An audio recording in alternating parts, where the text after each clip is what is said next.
A ver, la semana pasada estuvimos hablando. A ver, ya está. Yo soy Jehová, el Dios de Israel. Ok, vamos a leer entonces el capítulo 6. Nos quedamos en el verso, bueno, vamos a comenzar el 6 completo. La semana pasada hablamos del 5, vamos al 6. No, la semana pasada creo que lo cancelamos. Sí, pero me refiero a la semana cuando tuvimos hace 2 semanas.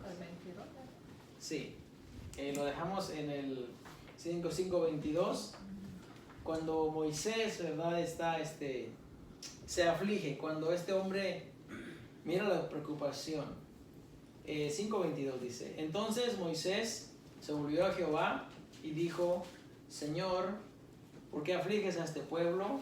¿Para qué me enviaste? Porque desde que yo vine a Faraón para hablarle en tu nombre, ha afligido a este pueblo, y tú no has librado a tu pueblo. Jehová respondió a Moisés: Ahora verás lo que yo haré a Faraón, porque con mano fuerte los dejará ir, y con mano fuerte los echará de su tierra. Y habló todavía Dios a Moisés y le dijo: Yo soy Jehová.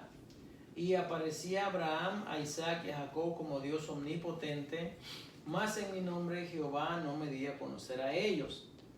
También establecí mi pacto con ellos de darles la tierra de Canaán, la tierra en que fueron forasteros, en la cual habitaron. Bien, vamos a recalcar algo allí. Dice la tierra de Canaán, ¿ok? Donde fueron forasteros. Ok, cuando Dios establece su pacto con Abraham, le dice: yo voy a hacer de ti una nación grande, y tu descendencia nadie la va a poder contar. Si alguien puede contar la arena del mar o las estrellas del cielo, va a poder contar tu descendencia.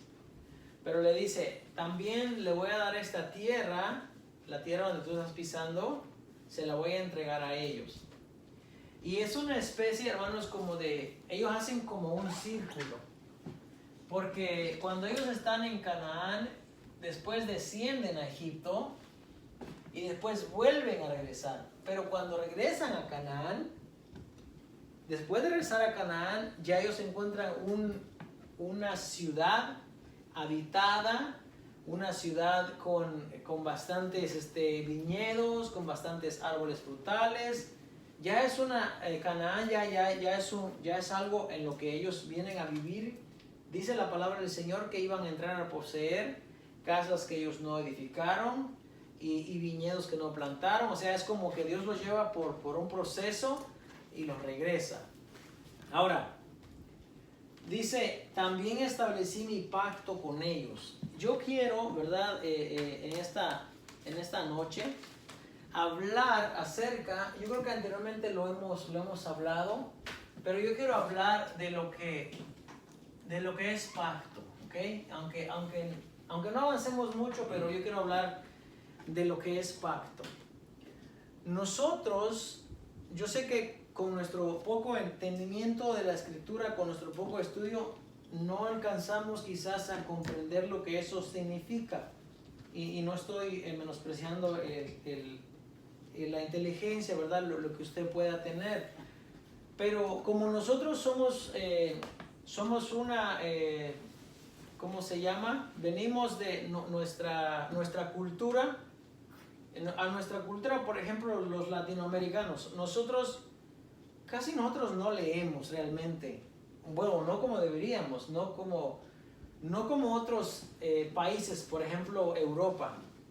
Usted sabe que en Europa el promedio de personas lee 7 libros al año. Eso es el promedio. Pero hay personas que leen hasta 60 libros al año. O sea, son gente muy cultivada en cuanto al conocimiento. Ahora, nosotros quizás no podemos entender muchas veces cómo es que esas personas pues saben tanto, o cómo es que usan palabras para expresarse muy a tono, muy correctas. yo reconozco que muchas veces las palabras mías no entregan el mensaje a veces que yo quiero dar, porque igual yo no soy una persona muy educada en cuanto a ese área. Ahora, cuando hablamos de pacto, nosotros, por ejemplo, en Latinoamérica, no entendemos o no sabemos lo que eso significa. Lo más que se puede acercar a pacto sería, decimos nosotros en nuestras palabras, un trato, o un convenio, o un acuerdo. ¿Ok? Usted se acuerda, usted sabe que antes, yo recuerdo que mis abuelos, ¿verdad?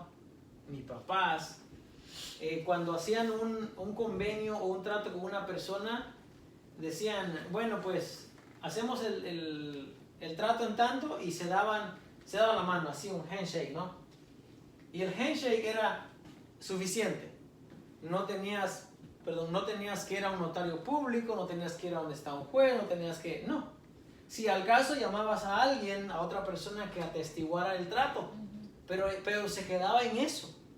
No había necesidad, la palabra de la persona valía, y valía. Primero la persona se moría antes de que su palabra no se cumpliera. Por eso es que anteriormente no existían las actas matrimoniales. Porque para que una persona diera en matrimonio a su hija, ¿verdad?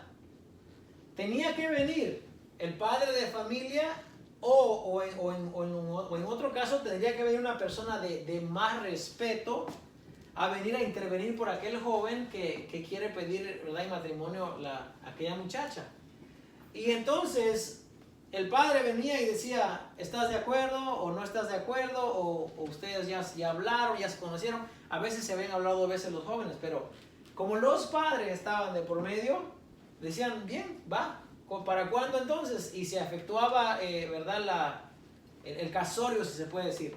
Pero no había un juez que dijera, bueno, yo los caso en tal día y están casados y fírmenle aquí o pongan la huella aquí. No había. ¿Por qué? Porque la palabra del ser humano, la palabra del hombre, tenía mucho peso. Los hombres no estaban dejando a su mujer, ¿verdad?, y decir, pues yo no tengo nada que ver contigo y ya me busqué otra. No hacían eso, cuidado, porque tenían el respeto, debían de guardar reverencia a lo que sus padres o a lo que la persona que había salido por aval, como se dice, que había puesto su nombre como garantía. Entonces, lo más que se puede acercar a un pacto que ya sea un trato, o un convenio, o un acuerdo, un covenant, dice, ¿no? Un convenio en inglés. Bueno, la palabra pacto no es algo que se utilice para los seres humanos. La palabra pacto es algo que solamente lo utiliza Dios. En la escritura la vamos a leer, él dice, yo establecí mi pacto. Y hizo Dios pacto con Noé. Tú eres el Señor de los pactos. ¿Okay?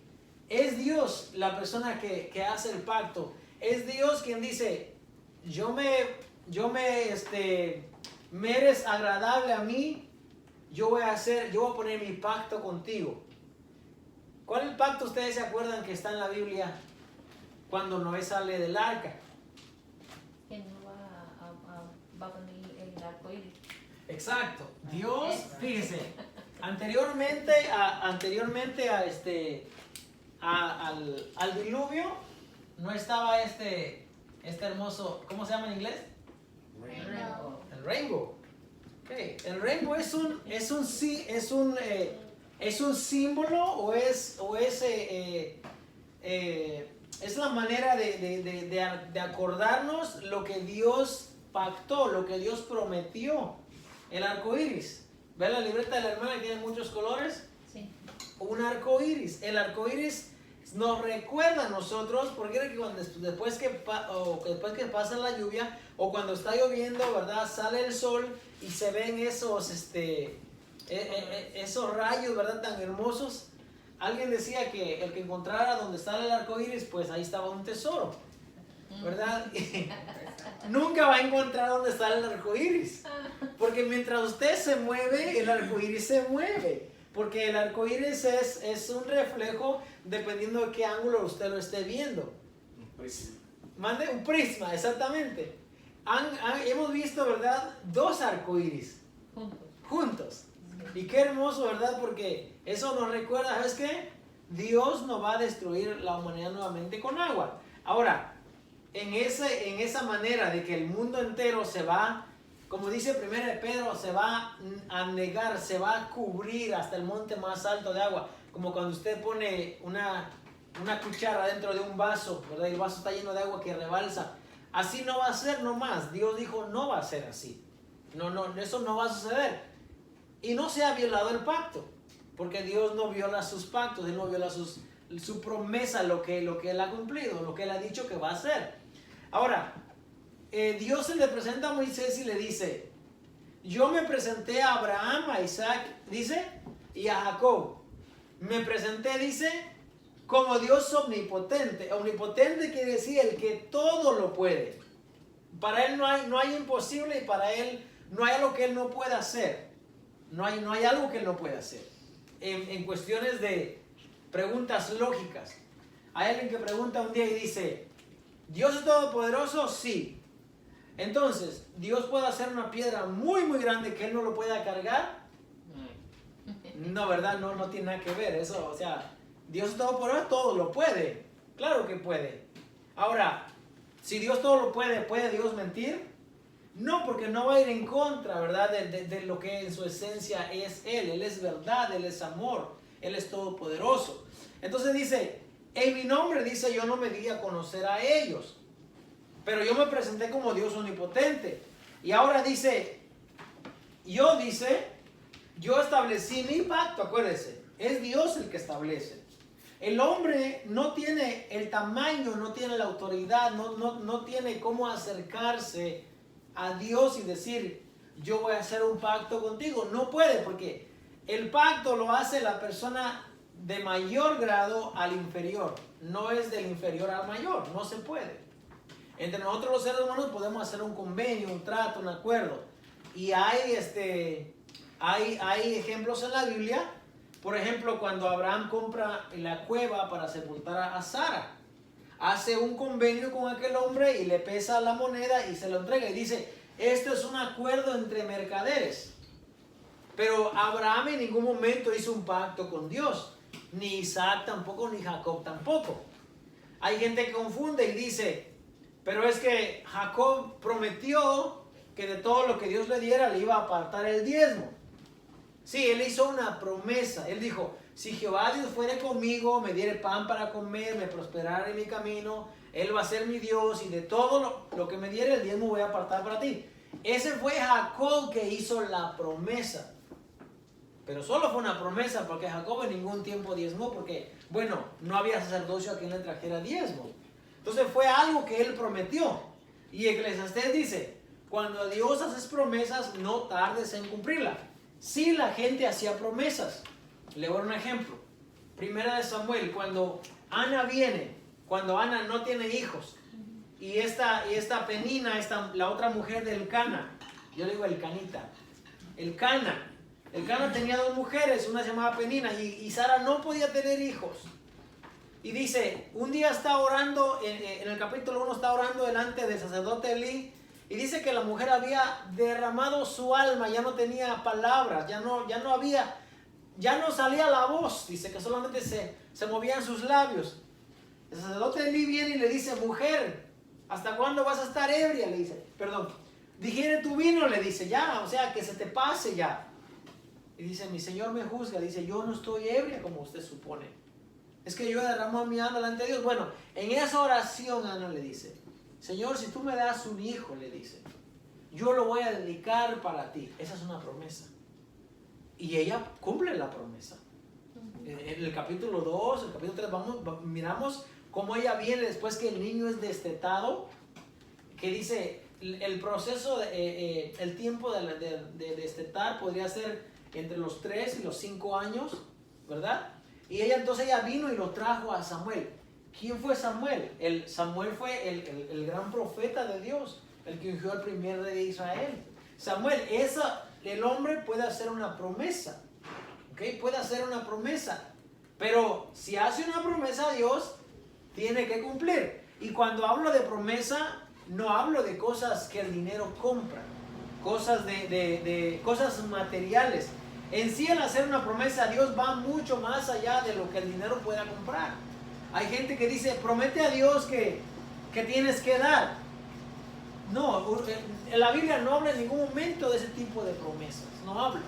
La Biblia habla de promesas, por ejemplo, cuando se hacía el voto del Nazareo. ¿Ok? El voto del Nazareo decía, voy a hacer un voto, no voy a dejar crecer el cabello, como Sansón, por ejemplo. No voy a tomar vino ni sidra. Me voy a apartar para Dios. Ese era un voto. Y ese voto, cuando llegaba a su cumplimiento, se rasuraba la cabeza, pagaba lo que tenía que pagar, llevaba al templo, ¿verdad?, su ofrenda, y salió del voto. Eso son promesas. Cuando habla la Biblia de promesas, se refiere a esas. Pero en ningún momento se refieren a eso como pacto. ¿Ok? Pacto es la palabra berit. ¿Ok? Berit, sí, eso es pacto. ¿Ok? Y el pacto es algo que Dios hace con el hombre. Por ejemplo, le dice Génesis 12:7. Ese es cuando Dios hace el pacto con Abraham. 12:7 le dice: y apareció Jehová a Abraham, no se le había cambiado el nombre todavía, y le dijo: a tu descendencia daré esta tierra. Y edificó allí un altar a Jehová, quien le había aparecido. Luego se pasó de allí a un monte al oriente de Betel. Betel es casa de Dios.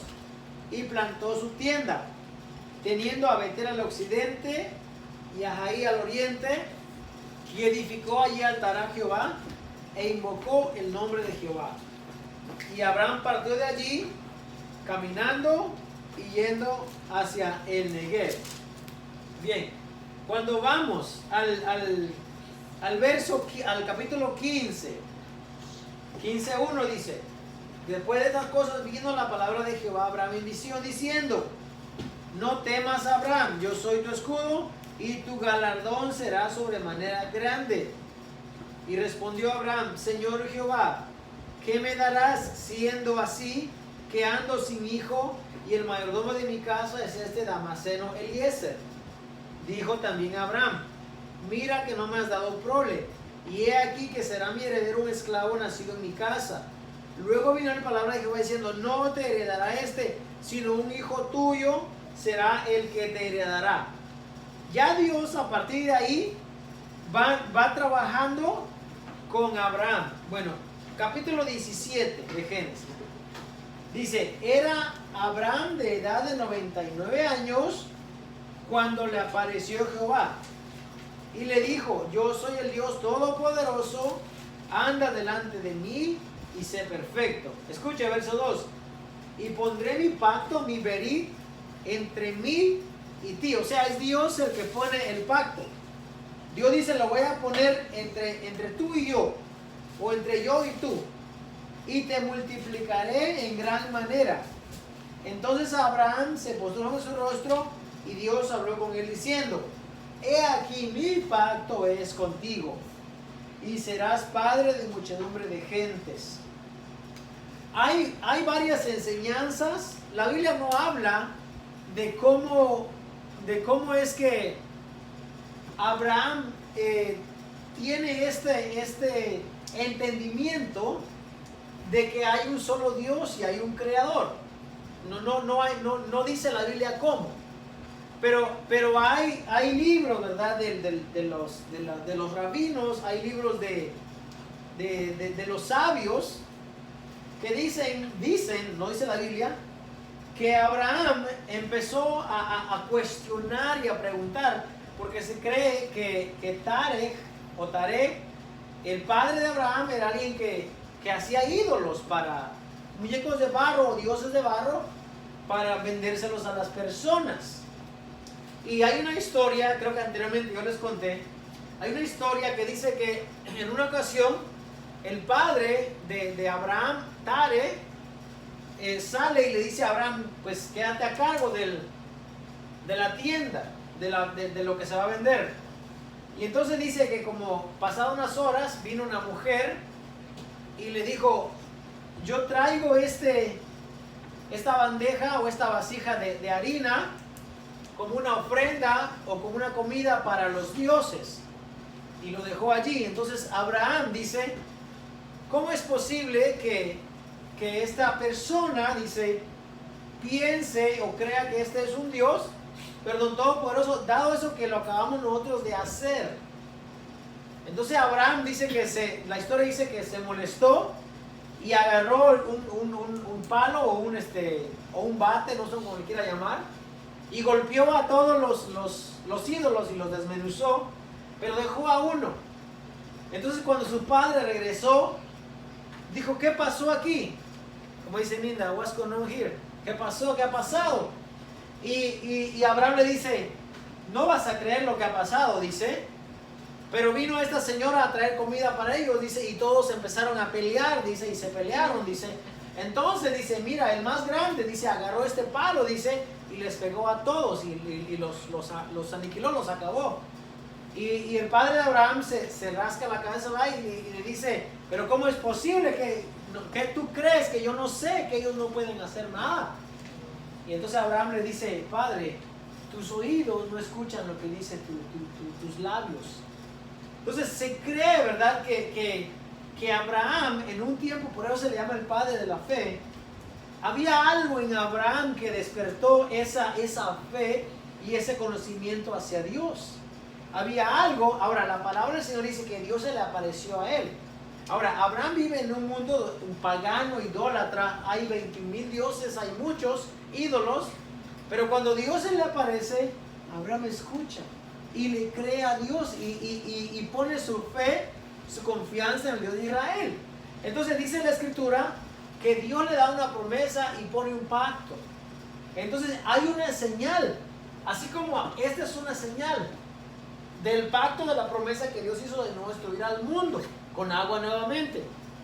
Bueno, la señal del pacto que Dios va a hacer con Abraham va a ser la circuncisión, va a ser aquello que Dios le dice, de aquí en adelante se van a circuncidar tú y tu descendencia, dice, de aquí en adelante. Verso nuevo dice, dijo de nuevo Dios a Abraham, en cuanto a ti, dice, tú guardarás mi pacto, tú y tu descendencia después de ti por sus generaciones. Este es mi pacto que guardaréis entre mí y vosotros y tu descendencia después de ti, dice. Este es mi pacto. Será circuncidado todo varón entre vosotros. Circuncidaréis pues la carne de vuestro prepucio y será por señal del pacto entre mí y vosotros. Entonces, el pacto no es como hablar únicamente. No es como decir, yo hago pacto contigo y ya. No, el hombre no puede hacer pactos con Dios. Ahora, ¿cómo entendemos nosotros hoy en día cuando personas dicen, verdad, que tú puedes venir a hacer un pacto con Dios? Porque eso se escucha mucho hoy en día. Claramente hay una ignorancia acerca de las Escrituras. Se mencionan 1, 2, 3, 4 pactos en la Biblia. El pacto del arco iris, por ejemplo. Quizás esté mal, quizás hay más, pero 4 los puedo mencionar. El pacto para empezar acá, el pacto de la circuncisión. Es 1. 2. Génesis, después de Génesis 6 para adelante. Este es mi pacto, yo no voy a destruir más al mundo con agua. Acá está. Jeremías nos habla y nos dice, he aquí yo voy a hacer un nuevo pacto con la casa de Israel. Dice, yo voy a poner mis leyes en sus corazones. Ese es un pacto también. Es un pacto, es una profecía, una promesa, ¿verdad?, a futuro. Mucha gente cree que ya estamos viviendo en ese pacto. Quizás sea así, pero yo no veo que mucha gente hoy día tenga las leyes en el corazón. Todavía no. Quizás sea algo más a futuro. Ahora, el otro pacto, cuando Jesús viene y dice, esta es la señal del nuevo pacto. ¿Ok? Entonces, 4. Yo puedo mencionar 4. Nada más. Y en todas las ocasiones. ¿Ok? No es el hombre quien pone los lineamientos o las condiciones, o es el hombre a quien se inventa y dice, yo voy a hacer contigo. No, porque para empezar, el hombre no puede hablar con Dios de una manera audible, visual, personal. No se puede. Hay gente hoy en estos días, en este tiempo, que dice que oye la voz de Dios. Bueno, yo puedo decir también muchas cosas, pero la palabra del Señor me enseña a mí, ¿verdad?, que la escritura está inspirada por Dios y me es útil para que me redarguye, para que me enseñe, para que me corrija, para que me instruya. Si yo tengo la palabra de Dios, no esta tableta, sino la Biblia, y yo no puedo, Dios no puede hablar a través de esa palabra, ¿cómo entonces Dios se va a manifestar y a mí me va a hablar con una voz que yo quiero escuchar? Hay gente que está mal de la cabeza hoy en día, porque piensan, de verdad piensan que Dios viene y le susurra como le susurraba Elías. Elías, Elaya, ¿verdad? ¿Qué haces aquí? Pero es que ese era el profeta, ese era el vaso, ese era el instrumento, el ser que Dios había levantado. Como cuando venía Jeremías: hijo de hombre, levántate y ve allá a casa del alfarero, ahí te haré oír mis palabras. Tal cual, se fue a la casa del alfarero y cuando miró que el alfarero echó a perder la vasija y le empezó de nuevo, ahí Dios le habla y dice: mira, así voy a hacer yo con la casa de Israel. Porque el profeta sí escuchaba la voz de Dios, como Moisés, vaya, está en el desierto, mira la zarza ardiente y dice: ok, tú vas a dar mi mandamiento. Dios quería que Moisés fuera el profeta, pero Moisés dijo: Señor, yo no puedo hablar, soy tartamudo, soy torpe de lengua. Entonces le dice: bueno, entonces Aarón, dice, va a ser tu profeta y tú vas a ser Dios para Aarón. No dice que tú vas a ser Dios todopoderoso, dice tú vas a fungir, vas a actuar como Dios, pero tu profeta entonces va a ser Aarón. ¿Por qué? Porque Aarón es levita y Aarón habla muy bien. Pero hoy en día Dios no está hablando a la gente, y si alguien dice que Dios le está hablando, pues que le diga algo, ¿verdad?, que no sabemos. Eso es lo que yo digo. ¿Para qué va a venir alguien y me va a hablar a mí? Me va a decir lo que yo hice esta mañana, me va a decir por lo que estoy orando, me va a decir por lo que estoy pasando. ¿Para qué? Eso no es otra cosa sino un espíritu de adivinación, según dice la Biblia. Y no deberíamos de consultar con tales personas. No consultéis a adivinos, dice. Un espíritu de adivinación es aquel que viene y te dice: yo sé lo que dijiste esta mañana, yo sé tu oración de esta mañana. Y quizás sea mentira, quizás sea verdad, pero Señor, ¿en qué me edifica a mí eso? ¿En qué me edifica? Porque si yo estoy esperando que alguien venga y me diga: yo oí tu oración mañana, yo ya sé que Dios escuchó mi oración esta mañana. Yo ya sé que yo soy hijo de Dios, yo ya sé que Dios me ama a mí. Yo ya sé que Dios me va a cuidar, me va a proteger. Y si no lo haces, porque así es su voluntad. Pero la gente hoy en día se emociona y habla de pactos, habla de sueños, habla de voces, habla de tantas cosas, y no puede entender lo que está escrito en la palabra del Señor. Dice entonces, dice: yo aparecí como Dios omnipotente, pero mi nombre, dice, yo no me aparecí a ellos. Ahora, cuando Dios se le aparece, Dios es como el nombre de Dios, como la firma o como la garantía, ¿no? Dice: este es mi nombre, el cual se me va a recordar. Entonces dice: en mi nombre Jehová nunca me dio a conocer a ellos, yo fui el que hice pacto con ellos. Ahora, es muy importante, porque Dios se da a conocer al pueblo a través de su nombre. ¿Okay? Dios se da a conocer al pueblo a través de su nombre.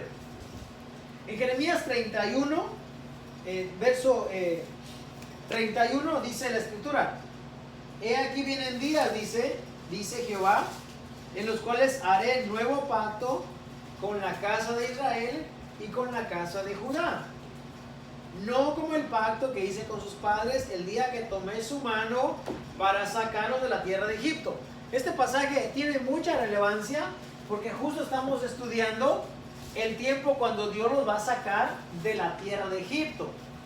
Entonces sigue diciendo: porque ellos invalidaron mi pacto. O sea, Dios le dio oportunidad al pueblo de Israel para que anduvieran en sus preceptos, en sus caminos.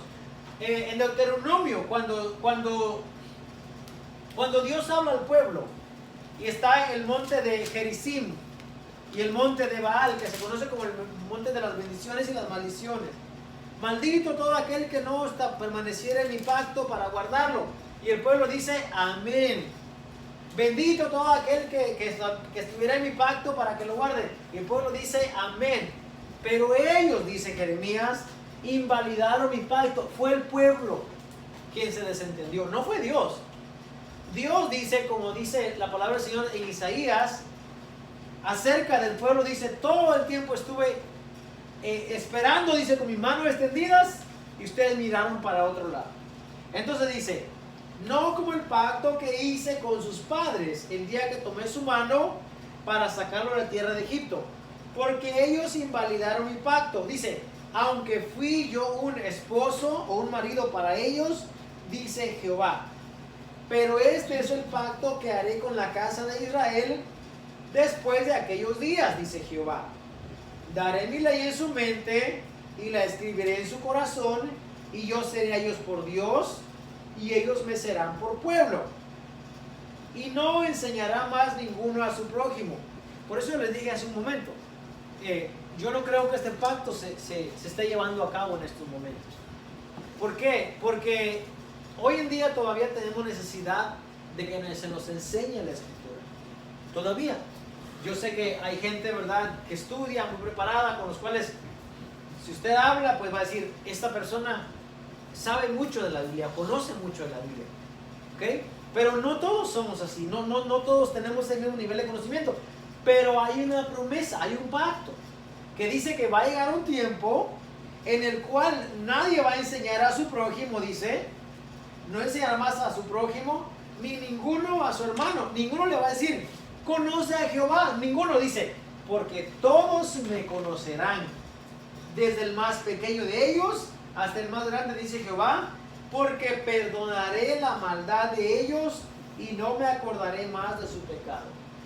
De acuerdo a lo que dice el apóstol Pablo, yo creo firmemente que este pacto se va a cumplir cuando diga, y entonces todo Israel será salvo. Porque acuérdense, esta promesa no es para los gentiles. En este tiempo en el que Jeremías está hablando, está refiriéndose a una promesa para la casa. Escuche bien, arriba dice, el pacto que haré con la casa de Israel. O sea, con la casa de Israel dice que ese es el pacto. En aquellos días voy a dar mi ley en su mente y la voy a escribir en su corazón. Ahora, nosotros venimos a ser parte de ese pacto y de esa promesa por gracia, porque no era para nosotros. El domingo les hablaba y decía, ¿ok? Jesús vino a las ovejas perdidas de la casa de Israel.